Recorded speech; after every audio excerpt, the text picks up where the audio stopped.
Orange.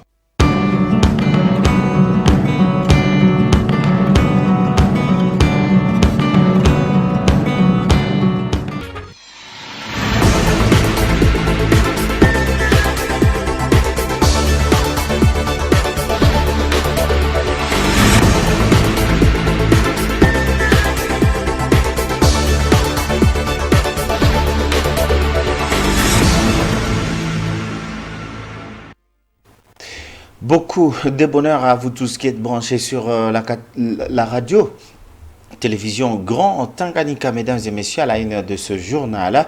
Le marché du cinquantenaire implanté dans les quartiers Kitoukou est en voie de disparition si les autorités urbaines ne s'y impliquent pas.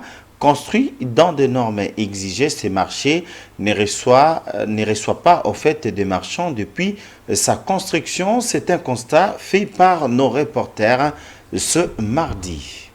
Avec plus de 200 portes pour les commerçants et plusieurs étalages pour les vendeurs des différents articles et produits alimentaires, le marché du cinquantenaire est à ce jour presque un véritable désert. Ce marché, construit par les autorités urbaines il y a quelques années dans la ville de Kalemi, à côté du rond-point Oxeltra Béton, dans la commune de la Lukuga, respecte certaines normes des marchés modernes et urbains. Lors d'un constat que nous avions effectué ce mardi 9 août 2022, nous nous sommes retrouvés devant une situation qui n'est pas difficile à expliquer ni à comprendre. L'image de ces marchés est désolante. Les vendeurs et clients sont à compter. Les marchands retrouvés sur le lieu ne plaident qu'au gouvernement provincial du Tanganyika de mettre fin à tous les marchés pirates afin non seulement de permettre à ce grand marché public d'émerger, mais aussi de doter une belle Europe à la ville de Kalemi. Les gens qui vendent le long de la route ternissent l'image de notre ville et ils sont déjà habitués de le faire. Mais la loi existe si seulement nos dirigeants l'appliquent, c'est pour l'intérêt de tous. Que les autorités pensent pourquoi elles ont initié la construction de ces marchés, a dit la mère-chef Mama Cécile. D'après d'autres sources concordantes, le marché cinquantenaire serait construit pour recevoir les commerçants qui œuvrent dans plusieurs marchés qui n'ont pas de statut. Les habitants de l'avenue Ewabora et Tricot éprouvent d'énormes difficultés pour avoir de l'eau potable et du courant électrique. Ils utilisent parfois les eaux de pluie pour leurs besoins ménagers, ce qui les expose, n'est-ce pas, à des maladies d'origine hydrique.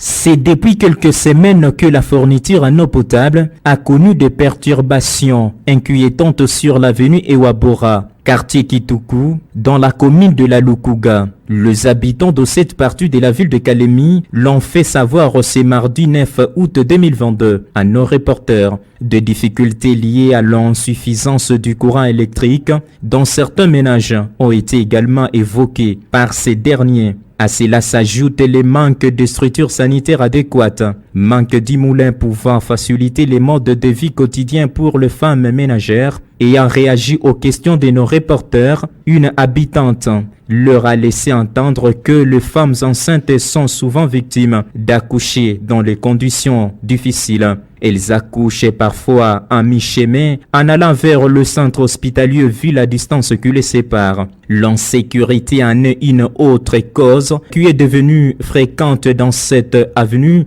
Pas plus tard qu'hier, un cas de vol a été enregistré, à en croire la même source.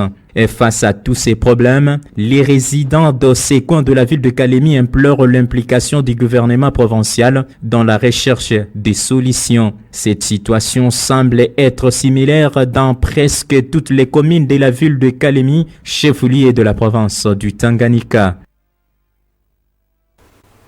Les habitants de l'avenue Mapendo ont, par l'entremise de leur chef exprimé ce mardi 9 août 2022, leurs différentes difficultés auxquelles ils font face, dont la faible consommation du courant électrique et l'insécurité qui dévore la province. De partout, les cris de la population s'annoncent dans la ville de Kalemi, chef-lieu de la province du Tanganyika. Avenue Mapendo, une contrée située dans le quartier Kapolo, traverse des moments difficiles au quotidien. Notamment, les problèmes liés à la consommation du courant électrique. Moins ils consomment, plus ils payent. Et le cas de la décadence de l'insécurité qui sévit ces derniers mois presque dans plusieurs coins de la ville. Au regard de cette situation, le chef d'avenue Issa, à lors d'une interview réalisée par votre rédaction, exhortait au gouvernement provincial de prendre en toute considération leurs desiderata. La coopérative d'épargne et de crédit Peke-Siwezi a organisé ce lundi, à l'occasion de son agrément par la Banque centrale du Congo, une séance de sensibilisation dans la ville de Kalemi afin d'inviter les habitants de venir adhérer à cette agence des microcrédits. Melchior Katuntulu. Tout a commencé par une caravane motorisée partie du siège social de la COPEC Peke-Siwezi, passant par plusieurs coins de la ville de Kalemi, à l'occurrence Kisebwe, Kichanga, Marché Lubouye, rond-point 4 coins pour déboucher au gouvernorat de la province du Tanganyika. Selon les organisateurs, cet événement était initié ce lundi 8 août 2022 à l'occasion de l'agréation de la COPEC par la Banque centrale du Congo, a dit John Kilicho, coordonnateur de la coopérative, qui a invité à cette occasion tous les habitants de la ville de Kalemi de venir ouvrir librement leur compte. Le message que nous allons lancer dans cette ville, partout où nous sommes passés, est que la COPEC, c'est une banque comme les autres banques. C'est une banque familiale, une banque qui reçoit les gens démunis et aussi les gens qui ont quand même quelque chose. Donc nous allons dire à toute la population de Kalemi de venir ouvrir leur banque chez nous, à la COPEC Peke-Siwezi, et demander le crédit, parce que la COPEC Peke-Siwezi, il est en train de recevoir ou garder l'argent, les épargnes des gens, comme les autres banques. Et la COPEC est en train d'octroyer aussi les crédits comme les autres, et aussi l'avantage de la COPEC, il donne les formations à ses membres. Et la COPEC Peke-Siwezi reçoit même les gens qui vendent les beignets. Hein? La COPEC Peke-Siwezi est en train de recevoir de tels gens-là. La COPEC est là, c'est pas dire que si vous n'avez pas la maison, vous ne pouvez pas avoir aussi l'accès. Non, nous sommes en train d'appeler tout le monde de venir chez nous et voir comment nous allons développer tous notre province de Tanganyika. La coopérative d'épargne et de crédit Peke-Siwezi existe à Kalemi depuis l'année 2020 et se situe dans le quartier Kindu, commune du lac Tanganyika. Elle a comme objectif de garder l'argent dans un état agréable et elle compte cette agence dans la province du Tanganyika. Message de soutien à la gouverneure de province Julie Ngungwa Moyouma, la fédération provinciale de l'Union nationale des fédéralistes du Congo identifiée en sigle dans les Tanganyika dans une déclaration lue ce dimanche, c'est tout 2022, a remis en cause les sabotages initiés par certains politiciens détracteurs animés d'une mauvaise foi contre Madame le gouverneur de province. Les membres de ce parti politique ont réitéré leur soutien défectible au gouvernement provincial en mettant en garde tous les politiques ailleurs que la population fasse confiance au gouvernement que dirige Madame Julie Ngungwa Moyouma. Excellence Madame le gouverneur, nous, militants de l'Union de l'INAFEC Fédération du Tanganyika, apportons notre indéfectible soutien à la vision du chef de l'État, son Excellence Félix Antoine Tshisekedi Tshilombo, qui se résume dans ces mots. Le peuple d'abord. Vision matérialisée par votre détermination de développer notre province. Excellence Madame le gouverneur, la province du Tanganyika attend beaucoup de vous. L'INAFEC tient à vous accompagner sans relâche dans toute votre action durant votre mandat à la tête de la province et vous exhorte à travailler sans cesse en vue de répondre aux multiples attentes de la population tanganyikaise. Avec tout l'espoir que nous avons en vous, demandons à toute la population du Tanganyika particulièrement à la jeunesse, de soutenir les actions du gouvernement provincial et de ne pas se laisser manipuler par des politiciens en perte de vitesse qui cherchent à tout prix à mettre à genoux notre coquette province du Tanganyika.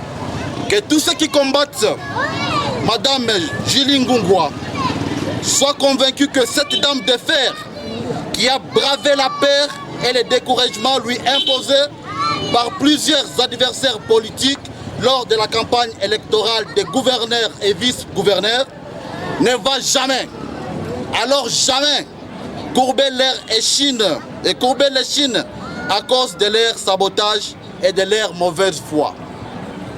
Par ailleurs, nous informons l'opinion tant locale que nationale que Madame Julie Ngungwa, mère et épouse très respectée et respectueuse, avec un mariage stable durant 30 ans, n'a jamais été condamnée et mise en prison.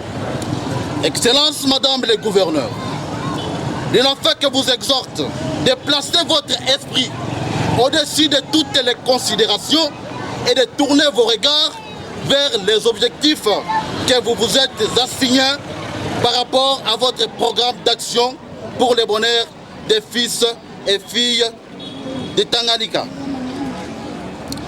Nous en appelons à toute la population du Tanganyika à la patience. Que chacune d'entre vous soit un grand pilier de sensibilisation pour un soutien massif et surtout féminin à son Excellence, Madame le gouverneur Julie Ngungwa Mwayuma. Il n'a fait que tout. La zone de santé de Niemba a entamé depuis ce mardi la sensibilisation des populations pour la planification familiale. L'ego a été donné à Kisebwe après une tournée dans la ville de Kalemi. C'est en marge des activités de la sensibilisation des masses pour la planification familiale que la zone de santé de Niemba, en partenariat avec l'Agence des Nations Unies pour la population, UNFPA en sigle, a organisé une caravane motorisée ce mardi 9 août 2022.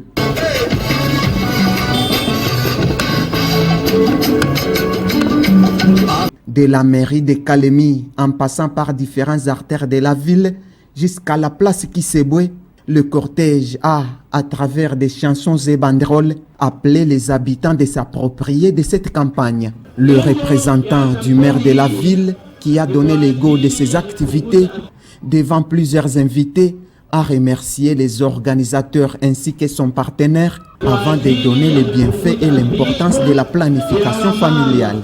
Ce délégué de l'autorité urbaine a enfin invité toute la population de sa juridiction de se rendre dans des sites déjà implantés tels qu'Aoundougou, Kituku, Tundwa, Taba Congo et Lubuye pour recevoir gratuitement des amples explications. Cette campagne va s'étendre du 9 au 22 août, soit 14 jours durant. Ce journal est terminé. Merci à vous de l'avoir suivi. D'ici là, portez-vous bien car le meilleur reste à venir. Au revoir.